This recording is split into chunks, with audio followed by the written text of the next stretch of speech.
Hey friends, legends and cracking humans. This is Andres here in Austin, Texas. And today I'm actually going to be working on my bike. It's a little after midnight and today I received a package from ChainReactionCycles and got a new handlebars. These are brand X and I also got a new stem. Get this. I apologize for the shaky camera work there. So you can see my eyes. I am a real person. Alright, come out here real quick. There we go. This is the brand X 60mm stem that I'm going to be putting on.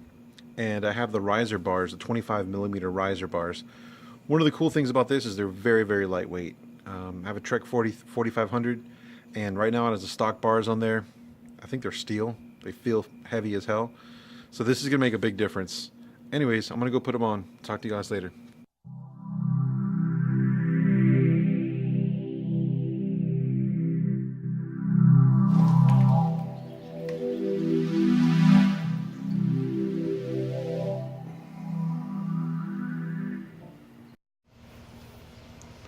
Hey y'all, how you doing? Well, today I want to show you what I've done to my bike. I've actually added some new handlebars. Sorry for the lighting.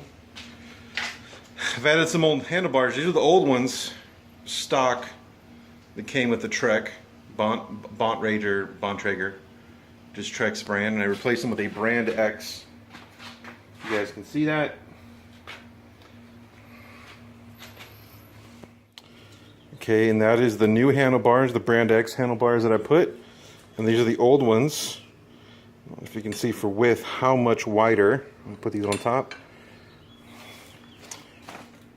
Can you guys see how much wider the new handlebars are? They're 740mm compared to the old ones, which I think were 670 or 650, something like that. And I also added a much shorter stem. And if you can also see too, here is some new spacer rings. And that's the new stem, so take a look at what it looks like from a distance. It's getting there, slowly but surely.